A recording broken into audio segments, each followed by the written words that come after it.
Let's take a look at an example of a trig word problem. All right, so I want you to have this and be working on it in section 1 of the worksheet that I gave to you for this lesson. All right, and so here's our problem.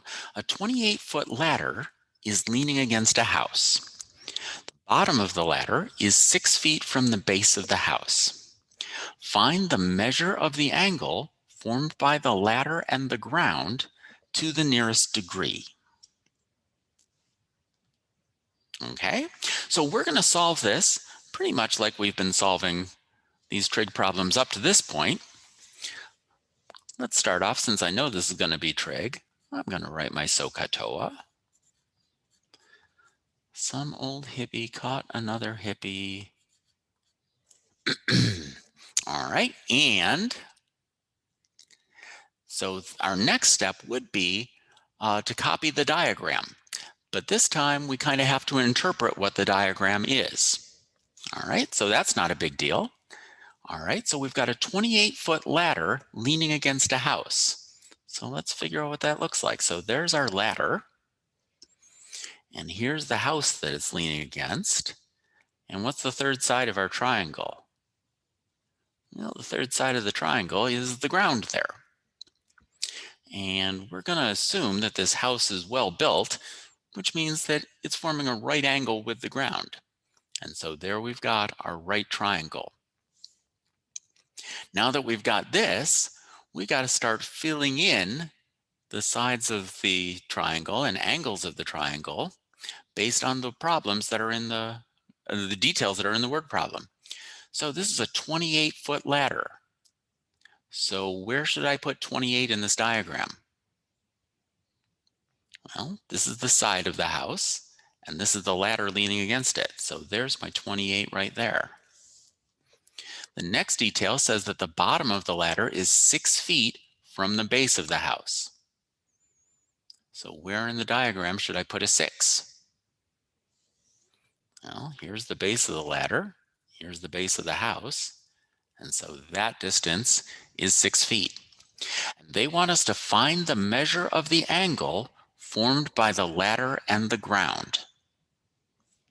So I want to mark one of my acute angles with a theta. Which one should I choose? Well, here's the ladder and here's the ground. So you see that the only part of this problem that's different is reading the details and using that to build the diagram.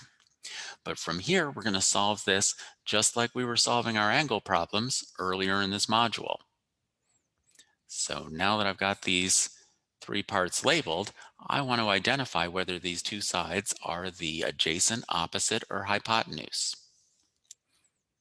And I'm hoping you're a veteran at this point. So there's our hypotenuse. This is our adjacent side because it's next to the angle and not across from it. So we've got a hypotenuse and an adjacent. Which trig function are we going to use? Hypotenuse and adjacent go with cosine. So the equation we're going to set up is cosine of theta is equal to adjacent over hypotenuse. So I'm going to grab my calculator. 6 divided by 28 is this, and I want to find the inverse cosine of this ratio. I want to figure out which angle has a cosine that's equal to that. And so that is to the nearest degree, as they want me to round this to the nearest degree.